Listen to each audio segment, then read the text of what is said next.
ఈరోజు మనం ఒక ముఖ్యమైన విషయం మాట్లాడదలుచుకున్నాము. సిలబస్ మార్పు గురించి. ఈ మధ్య సిలబస్ మార్పు అనేది పెద్ద వార్తలో ఉంటుంది. ఏదో ఒక సిలబస్ మార్పు. ఇప్పుడు కొత్తగా అంటే వరుసగా సిలబస్‌ని మార్చేస్తూ వస్తున్నారు. అందుకని ఈ మార్పులు మనకి మాట్లాడుకోవాల్సొస్తుంది పదే పదే. ఇప్పుడు ఎన్‌సీఈఆర్‌టీ అంటే సెంట్రల్ సిలబస్ నుంచి ఆహ్, ఒక చాప్టర్ తీసేశారు. సైన్స్‌కి సంబంధించిందది ఇప్పుడు. ఇదివరకు సాంస్కృతికమైన విషయాలు, చరిత్ర అవన్నీ వచ్చాయి. ఇప్పుడు సైన్స్‌లోకి పడ్డారు. సైన్స్‌లో ఇలాంటి మార్పులు చేస్తారని అనుకోలేదు. కానీ ఇది మొదలైంది. అదేంటంటే డార్వినిజం అంటే డార్విన్ పరిణామ సిద్ధాంతాన్ని తొలగించారు. అయితే డార్విన్ పరిణామ సిద్ధాంతం ప్రపంచవ్యాప్తంగా ప్రసిద్ధము. దాన్ని తొలగించారు అని. దాని గురించినటువంటి ఆనవాళ్ళను తీసేశారు. ఒక పాఠం, ఒక చాప్టర్ మొత్తంగా తీసేశారు. దానిలో అనేక రకమైన మైక్రోబయాలజీ దానికి సంబంధించినవి కూడా ఉన్నాయి. మొత్తం మీద ఎవల్యూషన్ అంటే పరిణామవాదం, ఆధునిక పరిణామవాదం, డార్విన్ పరిణామవాదానికి సంబంధించిన చాప్టర్‌ని తొలగించారు. ఇది సైంటిస్టులందరూ కూడా చాలా ఆశ్చర్యాన్నే కాకుండా ఆహ్, చాలా ఆవేదనను వ్యక్తం చేశారు. ఎందుకంటే మనం చుట్టూ ఉండేటటువంటి ఎకాలజీ అంటే పరిణా మన పర్యావరణాన్ని కానీ, మన జీవిత విధానాన్ని కానీ మొత్తం మీద ఏది అర్థం చేసుకోవాలన్నా ఒక బేస్‌గా, ఒక ప్రాపంచిక దృక్పథాన్ని ఇచ్చేదిగా కూడా ఉంది అది. అంటే ఈ ప్రపంచాన్ని మనం ఎలా అర్థం చేసుకోవాలి అనే విషయాన్ని కూడా మార్చింది ఈ పరిణామవాదం, డార్విన్ పరిణామవాదం. డార్విన్ పరిణామవాదం లేనిది ఇంకేదీ లేదు. ఆ రకంగా డార్విన్ పరిణామవాదం అనేక సిద్ధాంతాలు, సామాజిక సిద్ధాంతాల మీద కూడా అది ప్రభావితం చేసింది. ఎందుకంటే అది కేవలం సైంటిఫిక్ సిద్ధాంతంగా మిగిలిపోలేదు. సమాజాన్ని అంతగా ప్రభావితం చేసిన సిద్ధాంతం ఇంకొకటి లేదు.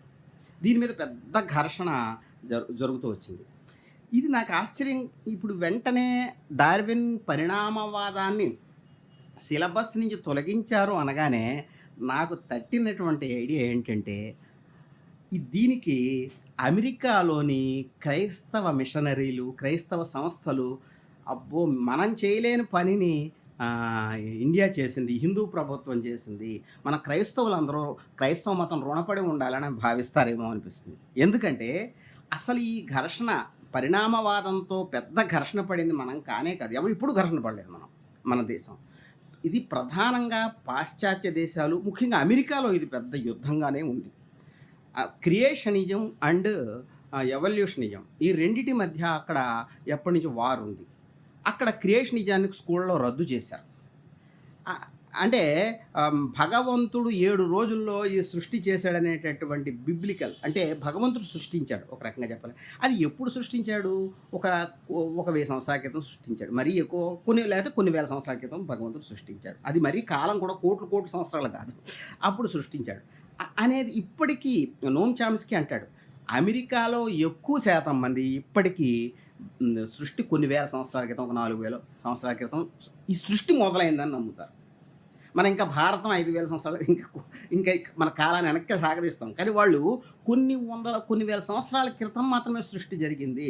అది భగవంతుడు సృష్టించాడు అని నమ్ముతారు. దేవుడు సృష్టించాడు, యెహోవా సృష్టించాడు అని నమ్ముతారు. ఇప్పటికి ఎక్కువ మంది నమ్ముతారు. వాళ్ళు సైన్స్‌ను కాలేజీలో చదువుకోవచ్చు. ఎందుకంటే అమెరికా అనేది చాలా ఫండమెంటలిస్ట్ కంట్రీ అంటాడు నోమ్ చామ్స్కీ అనేటటువంటి సామాజిక శాస్త్రవేత్త. ఎందుకంటే అమెరికాలో ఇప్పటికీ ఎక్కువ మంది ప్రధానులు, అధ్యక్షులు, ప్రెసిడెంట్స్ ప్రొటెస్టెంట్లే. క్యాథలిక్ కూడా రాడు. అందుకని అదొక ప్రొటెస్టెంట్ కంట్రీగా ఉంటూ వచ్చింది. అలాగే ఒబామా వచ్చినప్పుడు కూడా తను ముస్లిం ఎలా కాదు అని చెప్పుకోవాల్సి వచ్చింది వైట్ హౌస్ నుంచి. అందుకని ఈ పరిస్థితులు చూస్తే అది ఆధునిక దేశము, ప్రజాస్వామ్యము, కానీ పరోక్షంగా అది అతి మతపరమైనదిగా కనపడుతుంది. మన దేశంతో పోల్చిన మన సిక్కు ఒక ప్రధానమంత్రి అయ్యాడు. ఆ స్త్రీ కూడా మనకి ప్రధానమంత్రి అయింది. అక్కడ స్త్రీ ఇంతవరకు కాలేదు. ఇలాంటివి చూసినప్పుడు మన దేశంలో ఒక బీసీ ప్రధాని అయ్యాడు. ఇవన్నీ చూసినప్పుడు మన దేశము ఆ దేశంతో పోలిస్తే చాలా మతపరం కాదనిపిస్తుంది. మన చుట్టుపక్కల దేశాలతో చూసినా మనం అంత మతపరమైన దేశం కాదు. మనం పాకిస్తాన్ తీసుకున్నా, బర్మా తీసుకున్నా, శ్రీలంక తీసుకున్నా, ఈ బుద్ధిస్ట్ కంట్రీస్ అవి మతపరమైపోయాయి. అందుకని ఆకార్ పటేల్ లాంటి వాళ్ళు మనది ఇంకా ఎంతో కొంత నామమాత్రంగా పైపైన కొంత లోపాలు ఉండొచ్చు, కానీ కొంత ప్రజాస్వామిక దేశంగా ఉంది అని మన సంస్కృతిలో ఉన్నటువంటి ప్రజాస్వామిక లక్షణాలు ఉన్నాయా అని అనుకుంటూ వచ్చాం. ఇది ఇంత క్రితము మన ఆంధ్రజ్యోతి ఎడిటరు కె. శ్రీనివాస్ కూడా ఒకసారి అబార్షన్ నిషేధించారు అక్కడ అమెరికాలో ఈ మధ్య కాలంలో. అబార్షన్ కొన్ని స్టేట్‌లో నిషేధించడం ఆశ్చర్యపోయారు. రైటిస్టులు రైటిస్టులు అంటే క్రైస్తవుల యొక్క డిమాండ్ అది. క్రిస్టియన్ మిషనరీల యొక్క డిమాండ్ అది. అబార్షన్ నిషేధించాలని. అటువంటి అత్యాధునిక దేశంలో అబార్షన్ నిషేధించారు. భారతదేశంలో అలాంటిది ఏమీ లేదని ఇది ఒక రకంగా భారతదేశం బెటరా అనేసి ఆలోచించారు కె. శ్రీనివాస్. కానీ ఇప్పుడు ఆయన కూడా కొంచెం ఆలోచించాలి. ఎందుకంటే అక్కడ డార్వినిజాన్ని నిషేధించాలి, లేకపోతే స్కూళ్ళలో క్రియేషనిజాన్ని పెట్టాలని వాళ్ళు ఎప్పటినుంచో డిమాండ్ చేస్తున్నారు. ఇది ఒక విషయం. క్రియేషనిజాన్ని కొత్త పేర్లు కూడా పెడుతున్నారు వాళ్ళు. అది ఏమంటారంటే ఇంటెలిజెంట్ డిజైన్. ఇది ఒక కొత్త పదం. అంటే క్రియేషన్ అనే దాంట్లో భగవంతుడు సృష్టించడానికనే ఏదో పిట్ట కథలాగా అనిపిస్తోంది, లేకపోతే మతపరమైన కథలాగా అనిపిస్తుంది. ఇంటెలిజెంట్ డిజైన్ అంటున్నారు. అది సైంటిఫిక్గా కొంతమంది సైంటిస్టులు దాన్ని ప్రచారంలో పెడుతున్నారు. వెస్ట్ వర్జీనియాలోనే ఎక్కడో కొన్ని స్కూల్స్ కూడా అవి పరోక్షంగా దానికి సంబంధించి కోర్సులు పెట్టడం, అక్కడ ఎక్కడికక్కడ సిలబస్లు ఉంటాయి కనుక అట్లా కూడా జరిగింది. అంటే దొడ్డిదారిన క్రియేషనిజాన్ని ప్రవేశపెట్టడానికి ప్రయత్నాలు కూడా అక్కడ జరుగుతున్నాయి. ఇప్పుడు ఇప్పుడు మనకి నమో ట్రంప్ అని ఇక్కడికి వచ్చి మనం చేస్తారు. ఆ ట్రంప్ మరీ ఫండమెంటలిస్ట్ కదా. మనము ఈ ఫండమెంటలిస్టుల యొక్క ప్రభావాలకు లోనవుతున్నామా? అందుకని వాళ్ళకి సంతృప్తినిచ్చేటటువంటి పనులు మనం చేస్తున్నాం. ఇది వాళ్ళు అమెరికా వాళ్ళు సంతోషిస్తారు క్రిస్టియన్స్. మనం చేయలేకపోయాం ఇంతవరకు డార్వినిజాన్ని నిషేధించడం. మన వాళ్ళు అక్కడ చేశారు. అక్కడ అసలు క్రైస్తవం ఉంది అంటే నేను దీన్ని ప్రచ్ఛన్న క్రైస్తవం హిందుత్వం ఎప్పటి నుంచో అన్నాను. ఇది ఎందుకన్నానో మళ్ళీ కొంచెం వివరంగా చెప్తాను. అందుకని ఏమిటి ఇంతగా డార్వినిజాన్ని లేకపోతే పరిణామవాదాన్ని నిషేధించడం? ఇంతకీ డార్వినిజం ఏం చెప్తుంది అని అంటే, కొంతకాలం క్రితము ఈ డార్వినిజం ఏం చెప్తుంది అనగానే మన బీజేపీ వాళ్ళు చెప్తారు. అంటే హిందూ వాళ్ళు ఏమంటున్నారు అసలు డార్వినిజం గురించి అనేది మనం తెలుసుకోవడం బాగుంటుంది. డార్వినిజం గురించి కొంత మీరు తెలిసి ఉండొచ్చు. ఇప్పుడు ఉదాహరణకి సత్యపాల్ సింగ్ అనేటటువంటి ఒక మంత్రి, మాజీ మంత్రి, ఆయన బీజేపీ ప్రభుత్వంలో, కేంద్ర ప్రభుత్వంలో మానవ వనరుల అభివృద్ధి శాఖ మంత్రిగా ఉన్నారు. హ్యూమన్ రిసోర్సెస్ డెవలప్మెంట్ మంత్రిగా ఉన్నారు ఆయన. అయితే ఆ మాజీ మినిస్టర్ ఆయన సత్యపాల్ సింగ్ అని ఆయన 2019లోనూ అంతకు ముందు కూడా అనుకుంటా ఓ మాట అన్నారు. ఈ డార్వినిజం పెద్ద తప్పు, మనం కోతి నుంచి రావడం ఏమిటి, మనకి పూర్వీకులు ఋషులు అన్నాడు ఆయన. అయితే ఋషులు ఎక్కడి నుంచి వచ్చారంటే మళ్ళీ దేవుడు సృష్టించాడు అంటాడేమో, తెలియదు నాకు. మనం ఎవరో క్వశ్చన్ చేయలేదు. అందుకని మన ఋషుల నుంచి వచ్చాము, కోతుల నుంచి రాలేదు అని ఆయన డార్వినిజాన్ని ఖండించడానికి ప్రయత్నించాడు. అంటే అక్కడ క్రియేషనిజాన్ని ఇంకా ఆయన డైరెక్ట్గా చెప్పలేదు, దేవుడే సృష్టించాడు 7 రోజుల్లో అని అనలే. కానీ మనిషి నుంచి మనిషే వచ్చాడు అనేది అది కొంచెం అంటే ఋషుల నుంచి వచ్చారు అంటే మీకు ఋషులు ఉన్నారు, మాకెవరు ఉన్నారనేసి కొందరు ఇది తమిళ ద్రవిడవాదులు వాళ్ళందరూ కూడా క్వశ్చన్స్ కూడా వేశారు. అది వేరే సంగతి, అది వేరే చర్చ. కనుక ఆయన సత్యపాల్ సింగ్ లాంటి వాళ్ళు ఇదురుకే ఒక బాంబు వేశారు. అయితే ఇప్పుడు సిలబస్లోనే తీసివేయడం జరిగింది. అంటే ముందు ఏదో ఒకటి పంపుతారు సూచనగా, తర్వాత అది జరుగుతుంది. అందుకని ఇది విన్నప్పుడు మనకి కోతి నుంచి మనిషి రావడం ఏమిటి అంటే పరిణామ క్రమంలో మనిషి వచ్చాడు, మనిషి ఈ రూపంలో ఎప్పుడూ లేడు, ఈ పరిణామ క్రమంలో వచ్చాడు, ఒక ఏపు పరిణామం చెంది మనిషిగా క్రమేపీ మనిషి ఇప్పటికి వచ్చాడు. అంతేగాని మనిషి జంతువులు అంటే అది ఏం చేస్తుందంటే మొత్తం జీవజాతితో మనిషి అనుబంధాన్ని తెలియజేస్తుంది డార్వినిజం. ఒక రకంగా మొత్తం సృష్టితోటి జీవజాతితోటి ఒక అనుబంధం ఉంది మనిషికి. మనిషి ఏమీ ఆకాశం నుంచి ఊడిపడలేదు, ప్రత్యేకంగా రాలేదు. ఈ మొత్తం పరిణామ క్రమం అంటే నిర్జీవం నుంచి జీవం రావడం, జీవం నుంచి క్రమేపీ ఏకకణ జీవులు, బహుకణ జీవులు, తర్వాత ఇలాగా సముద్రంలో ఉండేవి, మళ్ళీ ఇలా క్రమేపీ జంతువులు, పక్షులు, జంతువుల నుంచి మనిషి వచ్చాడని. అంటే జంతువు నుంచే మనిషి వచ్చాడు అని చెప్పచ్చు సింపుల్గా. ఇది అలా డైరెక్ట్గా వచ్చాడని కాదు, కానీ అట్లాగా ఒక పరిణామ క్రమంలో వచ్చాడని. అయితే ఇలాంటి పరిణామవాదము అని మనము ఎప్పుడు కూడా భారతదేశంలో దీని మీద యుద్ధం అంటూ జరగలేదు. దీని గురించి ఎవరో కూడా సంప్రదాయవాదులు కానీ మరొకరు కానీ పెద్దగా పట్టించుకుని దీని గురించి తాట తీసిన సందర్భాలు ఎప్పుడు లేవు. కానీ వెస్ట్లో అది జరిగింది. వెస్ట్లో క్రైస్తవ సంప్రదాయవాదులు ఈ సిద్ధాంతాన్ని వ్యతిరేకించారు. వాళ్ళు ఎందుకు వ్యతిరేకించారంటే భగవంతునికి ప్రతికృతిగా మనిషి వచ్చాడు అని నమ్ముతారు. అంటే భగవంతుని రూపం అంటే భగవంతునికి ఒక ప్రతిబింబం. అర్థంలో చూసుకుంటే భగవంతుడు అతను అనొచ్చేమో, అయితే భగవంతుడు అతనని కాదు. అయితే భగవంతునికి ప్రతికృతి అంటే భగవంతుడు ఇంకోటి ఏంటంటే కొంత ఇంపార్టెన్స్ ఇచ్చి మనిషిని సృష్టించాడు. జంతువుల కంటే భిన్నంగా సృష్టించాడు. జంతువులకి మనిషికి సంబంధం లేదు. జంతువులని మిగిలిన ప్రకృతిని మనిషి కోసం భగవంతుడు సృష్టించాడు. భగవంతుడి పైన ఉంటే సెకండ్ ప్లేస్లో మనిషి ఉంటే కింద జంతువులు అన్నీ ఉంటాయి. ఈ జంతువులు ఈ ప్రకృతి ఎందుకోసం అంటే మనిషి కోసం, మనిషి భోజనం చేయడం కోసం సృష్టించాడు. వాటికి అంతకంటే ఇంపార్టెన్స్ లేదు సృష్టిలో. ఇది ఈ స్పష్టమైనటువంటి సిద్ధాంతీకరణ. ఈ సిద్ధాంతీకరణ మీకు ఎంత సింపుల్గా అనిపించినప్పటికీ దీని ప్రభావం సైన్స్ కంటే కూడా ఆధునికత మీద ఎక్కువ ఉంది. మన వెబర్ లాంటి వాళ్ళు ఎంతో దీని గురించి మనకి చెప్పారు కదా. అందుకని దీని యొక్క ప్రభావము మొత్తంగా ఆధునికతలో ఉంది, లేదని చెప్పలేం. అంటే సైన్స్ ఎలా ప్రభావితం చేసిందో ఆధునిక కాలంలో క్రైస్తవం కూడా అంత ప్రభావాన్ని వేసింది. మానవతావాదం లేకపోతే హ్యూమనిజం అనేది దీని నుంచి డెవలప్ అయింది. మనిషి ఒక మానవుడే మహనీయుడు లేదా మానవుడు ఒక గొప్పవాడు అని అనుకోవడానికి సైన్స్ పెద్దగా ఆస్కారం ఇస్తుందని నేను అనుకోను.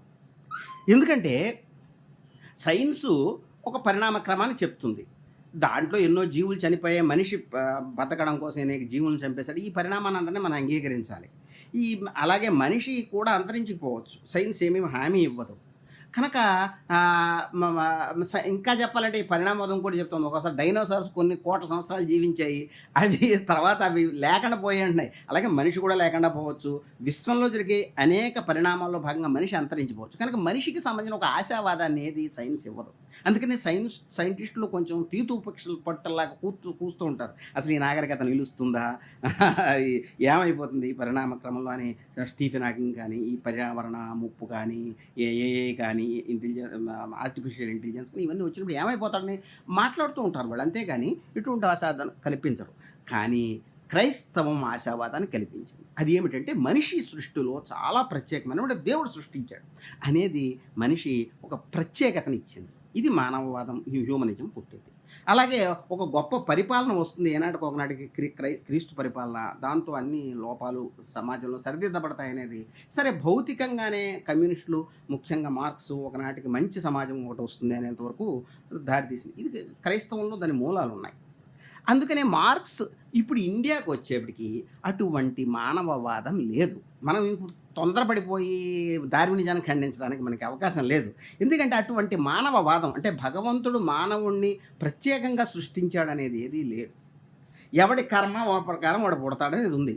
దాని ప్రకారం జంతువుగా పుట్టచ్చు, మనిషిగా పుట్టచ్చు. ఈనాడు మనిషిగా పుట్టినవాడు రేపు ఇంకొకసారి జంతువుగా పుట్టచ్చు జన్మ సిద్ధాంతం ప్రకారం. అలాగే ప్రకృతి, ఈ విశ్వం అనేది స్వతంత్ర సిద్ధంగా చెలిస్తూ ఉంటుంది. దేవుడికి కూడా ప్రత్యేకత లేదు. ఇక్కడ ఏమిటంటే దేవుడు ఈ జరుగుతున్న దాన్ని జరిగేలా, సక్రమంగా జరిగేలా చేసేవాడే. నీ కర్మే నిన్ను నడుపుతుంది. ఇది శ్రమణ సంప్రదాయం నుంచి వచ్చినదే. తర్వాత బ్రాహ్మణ సంప్రదాయంలో కూడా ఉంది కర్మ సిద్ధాంతం. ఎన్ని రకాలు నిర్వచించినా కూడా మనిషి తన క్రియలకి, తన పనుల వలన అతను వివిధ జన్మలు ఎత్తుతూ ఉంటాడు. అనేక జన్మలు ఎత్తుతారు. బుద్ధుడు కూడా అనేక జన్మలు చివరికి ఏనుగుగా కూడా జన్మించాడు, రకరకాల జన్మలు ఎత్తాడు. మనకి దశావతారాలు అనేది అలాగా కాన్సెప్ట్ ఉంది. దశావతారాల్లో దేవుడు కూర్మం, మత్స్యం, ఇవన్నీ వరాహం, పురాణాలు కూడా ఉన్నాయి. కూర్మ పురాణం అంటే పందిగాను, చేపగాను ఈ వివిధ జీవజాతులుగా జన్మించాడనేది ఉంది. దీన్ని పూర్వం ఏమనేవారంటే ఈ దశావతారాలను చూపిస్తూ మనకి డార్విన్ పరిణామ సిద్ధాంతం మనకి ఆల్రెడీ తెలుసు అని వాదించేవాళ్ళు ఉండేవారు. అంటే ఈ వరుసగా చెప్తున్నాడు చేప, తాబేలు, వరాహం ఈ టైప్లో చెప్తున్నాడు. అంటే సముద్రంలో ఉండే జీవి, ఉభయచరం, లేకపోతే భూమి మీద ఉండే జీవి, క్రమేపీ మనిషి వరకు ఈ పరిణామ క్రమాన్ని సూచిస్తోంది. ఇది ఒక రకంగా డార్విన్ పరిణామవాదానికి కొంతవరకు సరిపోతుందనేటటువంటి వాదం ఉంటుంది. పరిణామవాదం అనగానే తాత్వికంగా గుర్తొచ్చేది మరొకటి ఉంది. పరిణామవాదం అనేది ఉంది ఇండియాలో. అయితే ఈ డార్విన్ పరిణామవాదం అనేది ఉందని నేను అన్నాను. అయితే సాంఖ్యుల పరిణామవాదం అని ఒకదాన్ని చెప్పారు. అది దాని యొక్క సూక్ష్మంగా చెప్పుకోవాలంటే సూక్ష్మంగా ఉన్నది స్థూల రూపం ధరిస్తుంది, అంటే అవ్యక్తంగా ఉన్నది వ్యక్తమవుతుంది అని వాళ్ళు చెప్పారు. అంటే ఉదాహరణకి విత్తులో చెట్టు ఉంటుంది, ఆ విత్తు చెట్టుగా వ్యక్తమవుతుంది, అంతేకాని లేనిది ఆకాశం నుంచి ఏది రాదు.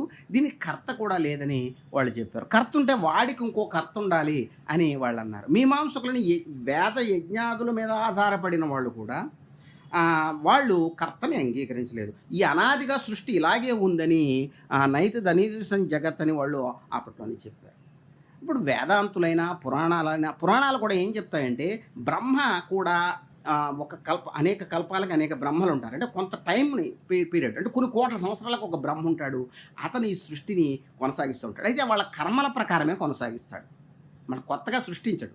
నీవు చేసిన పని ప్రకారం నీకు జన్మనిచ్చేటటువంటి ఒక అడ్మినిస్ట్రేటివ్‌గా, ఒక సీఈఓలాగా పనిచేస్తాడు తప్ప బ్రహ్మకేమి అనాది కాదు, అనంతం కాదు. చనిపోతాడు మళ్ళీ. కాలం మాత్రం అనాది, అనంతం. ఇది చాలా వెస్టర్న్ సాగర్ లాంటి సైంటిస్ట్‌ని కూడా ఆకర్షించింది. అంటే టైమ్ అండ్ స్పేస్ మనకి అనంతం. ఎప్పుడో ఒక రోజున మొదలు కాలేదు. కానీ క్రైస్తవంలో ఏంటంటే, ఒక రోజున ఈ సృష్టి మొదలైంది. దానికి బిగినింగ్ ఉంది అని. అందుకని ఇప్పటికి కూడా దాన్ని పట్టుకొని వేలాడతారు. ఇప్పుడు క్రియేషన్ నిజమైతే కొన్ని వేల సంవత్సరాల క్రితమే సృష్టి మొదలైందంట. 4000 5. అయితే ఇప్పుడు ఇంటెలిజెంట్ డిజైన్ అని ఇంకొక సిద్ధాంతం మొదలుపెట్టారు. ఇంటెలిజెంట్ డిజైన్ అనే ఒక సిద్ధాంతం.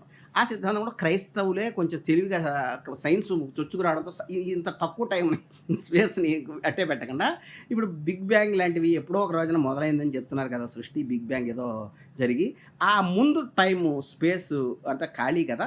అప్పుడు భగవంతుడు ఉండే అవకాశం ఉంది అని వాళ్ళు వాదిస్తున్నారు.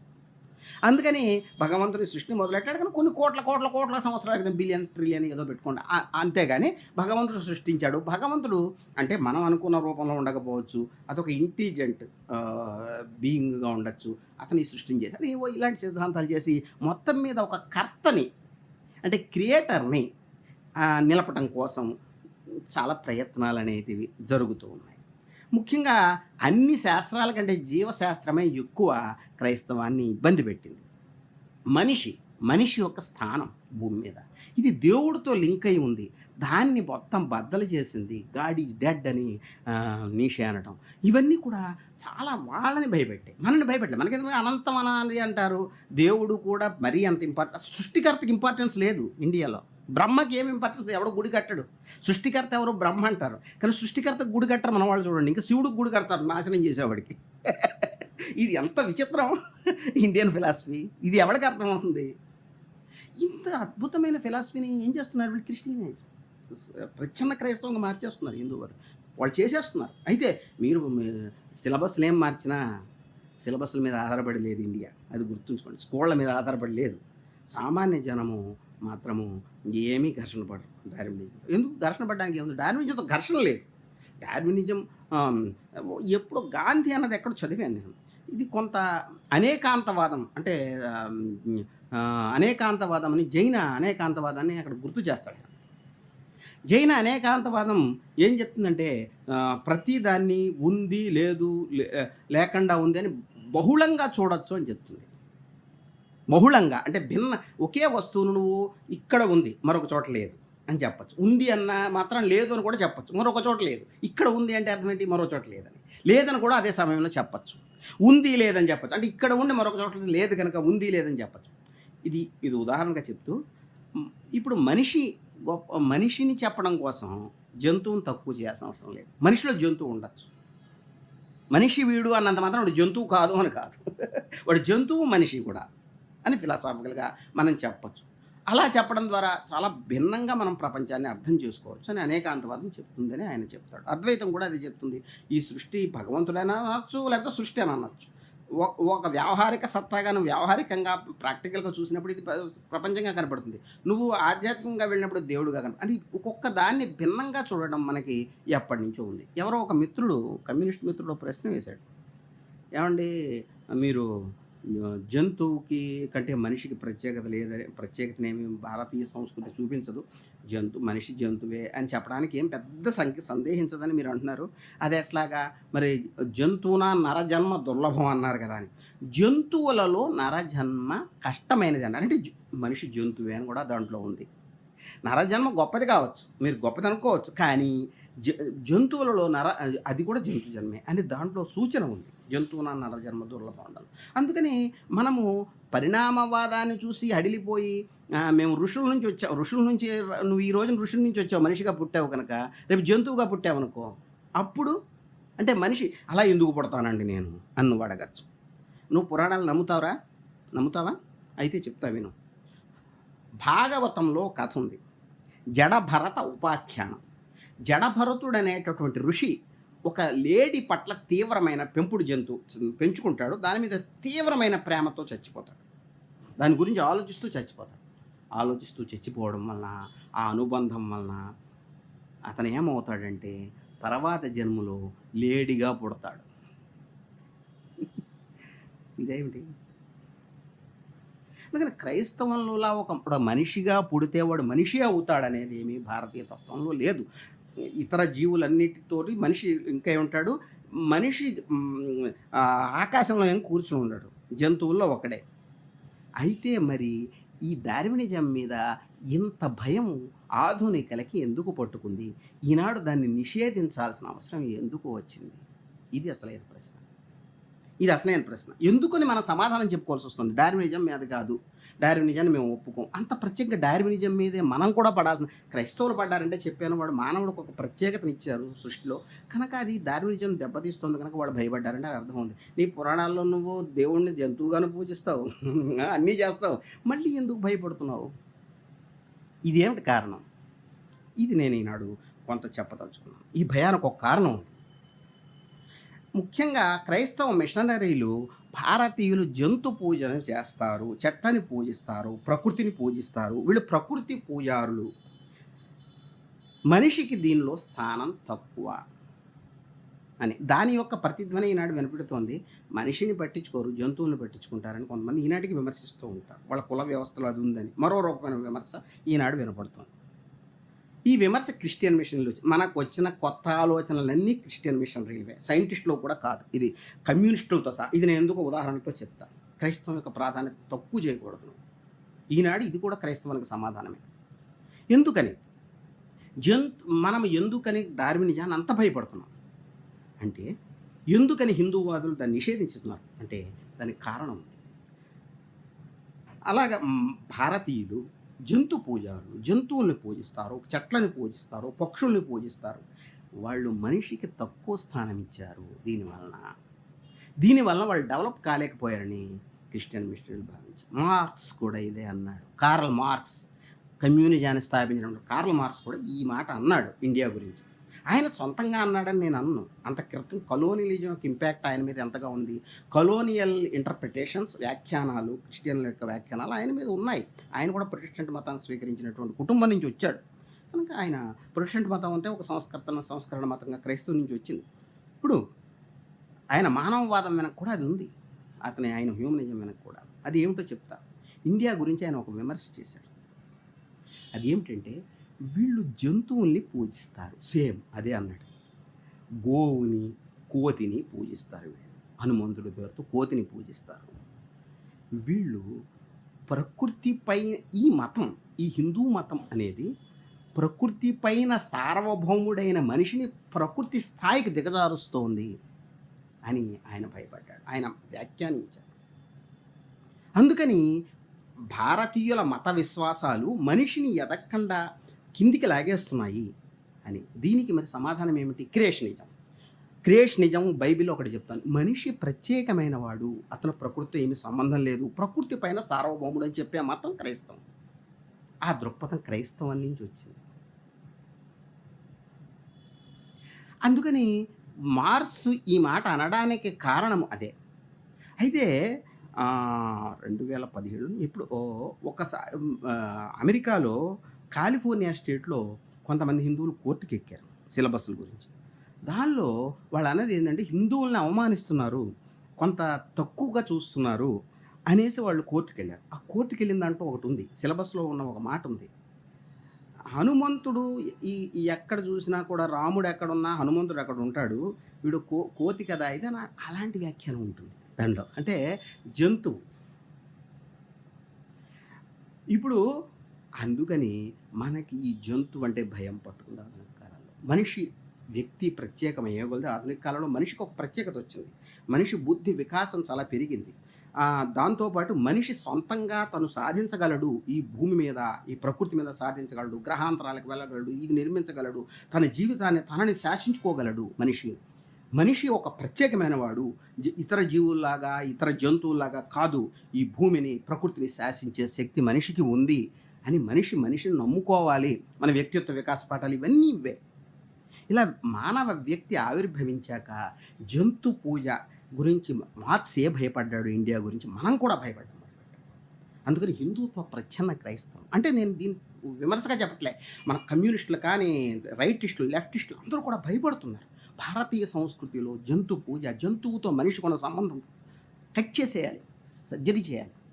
ఆ సర్జరీ చేసింది హిందూ ప్రభుత్వం. అందుకని ఒక రకంగా అమెరికన్లా ఆలోచించడం నేర్పుతుంది ఇండియాకి కళ ఏమిటి? అమెరికా వెళ్ళడం, స్వర్గానికి వెళ్ళడం కాదు. కనుక అమెరికాకి ఒక దారి ఇది, డార్వినిజాన్ని నిషేధించడం. ఎందుకంటే అమెరికన్ ప్రజలలో చాలామంది అక్కడ క్రైస్తవులు, ఆ ప్రభుత్వం ఇంకా నిషేధించలేకపోయినప్పటికీ, నిషేధించలే స్థితిలో ఉన్నారు. వాళ్ళకు ఉంది మనసులో, కానీ వాళ్ళు డార్వినిజాన్ని అంత గుడ్డిగా నిషేధించలేకపోతున్నారు. స్కూళ్ళలో దొడ్డిదారిన ప్రవేశపెట్టడానికి ప్రయత్నాలు జరుగుతున్నాయి.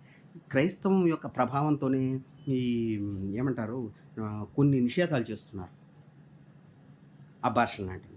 ఈ సమయంలో ఈ డార్వినిజాన్ని నిషేధించే స్థాయికి వాళ్ళు వెళ్ళలేదు, వాళ్ళు భయపడుతున్నారు. కానీ హిందూ ప్రభుత్వం అమెరికాని మించి అమెరికా అలా చేసింది.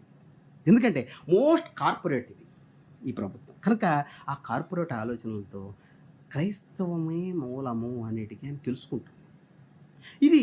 అందుకని హిందుత్వం అంటే ప్రచ్ఛన్న క్రైస్తవం, ఇది గుర్తుంచుకోండి. నేను చిన్న పదంలో నేను లాస్ట్ బ్రాహ్మణుడు రాశాను. తర్వాత నేను భారతీయ సృష్టి క్రమాన్ని గురించి అనేక పుస్తకాల్లో రాశాను. భారతీయ ఆలోచన విధానం ఎలా భిన్నమో కూడా చెప్పుకొచ్చాను. అందుకని డార్వినిజాన్ని నిషేధించాల్సిన అవసరం వస్తుంది. అయితే ఇప్పుడు నిజంగా చూస్తే నేను ముందే చెప్పాను, భారతీయ సంస్కృతితో డార్వినిజానికి అంత విరోధమేమీ లేదు. దాని గురించి మనం తలకిందులైపోయేంత విరోధమేమీ లేదు. ఇంకా చెప్పాలంటే భారతీయ సంస్కృతికి ఇముడ్చుకుంటున్నాం అన్నిటినీ. మనం అక్కడ ఏది కనుక్కున్నాం మనదే అంటున్నాం. ఇప్పుడు ఉదాహరణకి గరికపాటి వారి మధ్య ఐన్స్టీన్ యొక్క సిద్ధాంతం మనదే అని అన్నంత వరకు వెళ్ళాడు ఆయన. అంటే ఏమిటి? టైం అండ్ స్పేస్కి సంబంధించిన వైవిధ్యాన్ని అది వ్యక్తం చేస్తుంది. ఇది ఎవరు ఆయన యొక్క సిద్ధాంతం ఐన్స్టీన్ సిద్ధాంతం. ఇద్దరు కవలల గురించి మీకు తెలిసి ఉంటుంది. ఒకడు కాంతి వేగంతో ప్రయాణిస్తాడు, ఒకడు ఇక్కడే ఉంటాడు. వాడు వచ్చేటికి తమ్ముడు ముసలాడైపోతాడు, అన్న యంగ్గానే ఇంకా చిన్నపిల్లాడిగానే ఉంటాడని. ఇలాంటివి సైన్స్ ఫిక్షన్స్ కూడా వచ్చాయి ఆ సిద్ధాంతం ఏదైనప్పటికీ. ఇలాంటి కథలు మనకు పురాణాల్లో కూడా ఉంటాయి అన్నట్టు నిజమే, అలాగే ఉంటాయి. అదే ఈ సిద్ధాంతం మొత్తం అదే అని అనలేం, కానీ అలాంటివి ఉంటాయని ఆయన ఎవరు మన గరికపాటి వారు తన ఉపన్యాసాలు చెప్పారు. బాగుంది. మరి డార్వినిజం గురించి ఏమంటారండి గరికపాటి నరసింహారావు గారు? ఎందుకు డార్వినిజాన్ని నిషేధించాలి? మీరు చెప్పాలి, మీలాంటి పెద్దలు. ఎందుకు నిషేధించాలి? జంతువుకు మనిషిగా, జంతువుల దైవం లేదా? హనుమంతుడు గొప్ప వ్యాకరణవేత్త అనేసి మనకి పురాణాలు చెప్పటం లేదా? ఇంకోటి మన భాషలో కూడా వానరం అన్నారు చూడండి. వానరం, నరుడు ఉన్నాడు వానరుడిలో. Very good. లాంగ్వేజ్లోనే మనము జంతువుకి మనిషికి మధ్య దూరాన్ని ఎప్పుడు అట్టపెట్టలేదు. ఫ్రిస్టాల్ అంటాడు వేదాలలో ఎక్కడ జంతువుకి మనిషికి మధ్య దూరం లేదు. ఫ్రిస్టాల్ అనే ఒక ఇండాలజిస్ట్ అగ్ని అనేటటువంటి వాల్యూమ్స్ తీసుకొచ్చాడు. అగ్ని చైనం మీద పరిశోధన చేసినటువంటి గొప్ప వేదిక్ డచ్ స్కాలర్ ఆయన అంటాడు. మరి అలాంటప్పుడు మనం డార్వినిజానికి అంతలా భయపడిపోయి సిలబస్ నుంచి తీసేయాల్సిన పరిస్థితి ఎందుకు వచ్చింది?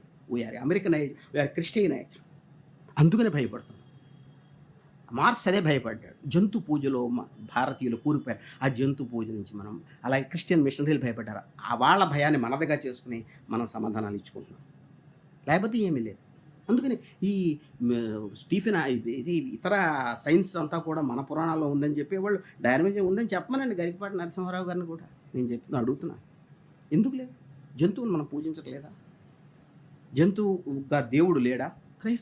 క్రైస్తవులకు లేడు జంతువుగా దేవుడు, నీకున్నాడు. ప్రకృతి అనాది, మనకి పరిణామవాదంతో కొట్లాట్లేదు. ప్రకృతి ఒక స్వతసిద్ధమైనటువంటి స్వయం సిద్ధమైనటువంటి చలనంలో ఉంటుందనే ఒక సిద్ధాంతం పురాణాల దగ్గర నుంచి అన్నిట్లోనూ ఉంది. మనం డార్వినిజానికి ఎందుకు భయపడాలి? ఎందుకు భయపడుతున్నాం? డార్వినిజాన్ని తీసేయవలసిన పరిస్థితి ఎందుకు వచ్చింది? ఎందుకంటే మన ఆధునికత మొత్తం సైన్స్ నుంచి కాదు, క్రైస్తవం నుంచి స్ఫూర్తి పొందింది. ఇప్పుడు మన మతాన్ని కూడా అటువైపు తిప్పుతున్నాం. ఇది ఎట్లాగో చెప్తాం. రాముడిని ఎందుకు తీసుకురావాలండి? శివుణ్ణి ఎందుకు తీసుకురాకూడదు? ఎందుకంటే శివుడిని మానవుడిగా నిరూపించడం కష్టం. శివలింగం అని గుర్తొస్తుంది. దానికి సరైన ఆకారం లేదు, నిరాకారం. అయితే ఆకారం పూర్తి ఆకారం లేనిది. ఒక్కొక్కసారి శివుడు నిరాకారుడిగా చెప్పబడతాడు చిదంబరం లాంటి చోట్ల. శివుడు ప్రకృతికి దగ్గరగా ఉంటాడు. రాముడు ప్రకృతి పైన విజేతగా నువ్వు చూపించడానికి ట్రై చేస్తున్నావు. ఇది క్రిస్టియనైజేషన్, ప్రచ్ఛన్న క్రైస్తవం. రాముణ్ణి ప్రత్యేకంగా మానవుడిగా చూపించడం కొంత సాధ్యం అవుతుందని నువ్వు అనుకుంటున్నావు. అతనికి జంతువులు సహాయం చేసి ఉండొచ్చు, కానీ అతను మానవుడు. వాటన్నిటిమైనా అవి భక్తితో పూజించే మానవుడు. ఆ రకంగా క్రీస్తు స్థానంలో రాముడిని నిలపడానికి ఒక ప్రయత్నం జరుగుతుంది. డార్వినిజం నుంచి వచ్చేటటువంటి ధ్వనుల్ని మనం చెవులు మూసుకోవడానికి కూడా ప్రయత్నం జరుగుతుంది. లేకపోతే డార్వినిజంతో మనకి అంత పోరాటం ఎప్పుడూ లేదు, ఎవడూ మాట్లాడలేదు. ఈ మధ్య జగదీష్ చంద్రబోస్ గారిని తీసుకొస్తున్నారట బాగా బయటికి. జగదీష్ చంద్రబోస్ అనే సైంటిస్ట్, ఇండియన్ సైంటిస్ట్. ఆయన ఏం చెప్పాడండి? ఆయన చెట్లకి ప్రాణం ఉందనే కాదు, ప్రకృతిలో ప్రతి దానిలో ప్రాణం ఉందని చెప్పాడు. ఆయన మనిషి గొప్పవాడని చెప్పలేదు, మనిషినే ప్రత్యేకంగా చెప్పలేదు. చివరి లోహాల్లోనూ అన్నిట్లోనూ ప్రాణం ఉందని చెప్పాడు. అది వెస్ట్ ఇంతవరకు అంగీకరించలేదు. ఇలాంటి వాదాలు ఎప్పటి నుంచో ఉన్నాయి. ప్రతిదీ జీవానికి నిర్జీవానికి ఉండే తేడా మనం సృష్టించింది కానీ నిజంగా లేదనే వాదనలో దానికి ఒక సైంటిఫిక్ ప్రూఫ్ తీసుకురావడం కోసం ప్రయత్నించాడు జగదీష్ చంద్ర. మనకు ఒకటే తెలుసు, చెట్లకి ప్రాణం ఉంది, లేకపోతే చెట్లకి స్పందన ఉంది అనేది చెప్పాడనే. ఇంకా అన్ని చోట్ల స్పందన ఉందని చెప్పాడు. నిర్జీవ జీవ భేదం అనేది మనం సృష్టించింది, అన్ని చోట్ల జీవం ఉంది అని వైటలిజం అంటారు. దాన్ని వైటలిజం అని తీసేస్తారు వెస్ట్. అది అటువంటి సైంటిఫిక్ థియరీని తీసుకొచ్చాడు. అది ప్రకృతి అంతటి పట్ల ఒక సమాన దృక్పథాన్ని తీసుకొస్తుంది. ఇది ఈనాడు అవసరమని కూడా అనిపిస్తుంది. ఈనాడు కార్పొరేట్ అనేది మనకు విజృంభిస్తుంది. అదానీ గారికి మొత్తం అడవులు అప్పచెప్పేస్తున్నారు గనులు తవ్వుకోవడానికి. మీరు ఎంత కోట్లు సంపాదించండి సార్, మనకు ఉద్యోగం వస్తే చాలు అక్కడ. కానీ ఇది గిరిజనుల జీవితాన్ని నాశనం చేయడమే కాదు, మొత్తం ప్రకృతిని ధ్వంసం చేసి మనకు కూడా ముప్పు తెస్తుంది. ఇప్పుడు మనం పాకిస్తాన్లో కానీ అక్కడ కానీ వరదలు అన్నీ భయంకరమైనటువంటి పరిస్థితులు చూస్తున్నాం. మనిషే గొప్పవాడు అనుకుని, మనిషే సార్వభౌముడు సృష్టి పైన అనుకుని, జంతువులు అనేటువంటి మనిషే గొప్పవాడు అనుకుని అన్నింటినీ నాశనం చేస్తూ పోతే కార్పొరేట్ కల్చర్ని అంతిమంగా మన సౌకర్యాలు సుఖాలు ప్రధానం అనుకుంటూ పోతే మనిషే అంతరించిపోయే ప్రమాదం ఉంది. కనుక మనము క్రిస్టియానిటీ చెప్పినటువంటి మానవుడే గొప్పవాడు అనే సిద్ధాంతం నుంచి ప్రకృతిలో మానవుడు ఒకడు, ఈ దీంట్లో అల్లుకున్నటువంటి విశ్వంలో మనిషి ఒకడు అనేటటువంటి స్థితికి తిరిగి వెళ్ళాలి. లేకపోతే మనిషి బతకడు. అది దానికి డార్వినిజం ఉపయోగిస్తుంది, కానీ క్రైస్తవం ఉపయోగించదు. ప్రచ్ఛన్న క్రైస్తవమైన హిందుత్వం ఉపయోగించదు. ఎందుకంటే వీళ్ళ దృష్టిలో ప్రకృతిని నాశనం చేసేనా మనిషి జయించడం ముఖ్యం. అందుకని ఈ పరిస్థితి మనకి ఈ ఆధునిక దృక్పథంలో వస్తుంది. డార్వినిజం అనేది దానిలోని సిద్ధాంతాన్ని మనం ఏ రకంగా చూసినా అది మనిషికి జంతువుతోనూ మిగిలిన ప్రకృతితోనూ ఉన్న సంబంధాన్ని ఎంతో కొంత నిలిపి ఉంచే సిద్ధాంతం. ఆ రకంగా మనము ఒక రకంగా ప్రకృతితో గల సంబంధాన్ని నిలిపే సిద్ధాంతం కనుక దాంతో మనకి పెద్ద విరోధం పెట్టుకోవాల్సిన అవసరం లేదు. ఒక సిద్ధాంతంగా అధ్యయనం చేయదగింది. అది కరెక్టా కాదని మనం చర్చ చేయొచ్చు, లేకపోతే దాని మీద పరిశోధన చేయొచ్చు. కానీ దాన్ని చూసి ఆ భారతీయులు భయపడడానికి లేదు. భారతీయ తత్వంలో దానికి భయపడడానికి బీజాలు లేవు. ప్రకృతి అంతా కూడా దైవస్వరూపం, ప్రకృతిలో మనిషి భాగము, కానీ ప్రకృతి అంటే మనిషి వేరు కాదు అని చెప్పేటటువంటి మన సిద్ధాంతం ప్రకృతిని ధ్వంసం చేయకూడదు అని, ప్రకృతిని దైవంగా పూజించమని చెప్తుంది. కనుక డార్వినిజాన్ని మనము పునరాలోచించాలి అని చెప్తూ విరమిస్తున్నాను. హాయ్ ఫ్రెండ్స్, మా టుడే టుమారో యూట్యూబ్ ఛానల్ చూస్తున్నందుకు చాలా థ్యాంక్స్. మరిన్ని లేటెస్ట్ వీడియోస్ కోసం వెంటనే సబ్స్క్రైబ్ చేయండి. అలాగే ఈ బెల్ ని కూడా రింగ్ చేసేయండి. మా నోటిఫికేషన్స్ అన్ని మీ మొబైల్లో వస్తాయి. అలాగే మా వీడియోస్ మీకు నచ్చితే లైక్ చేయండి, షేర్ చేయండి, నచ్చకపోతే కామెంట్ చేయండి.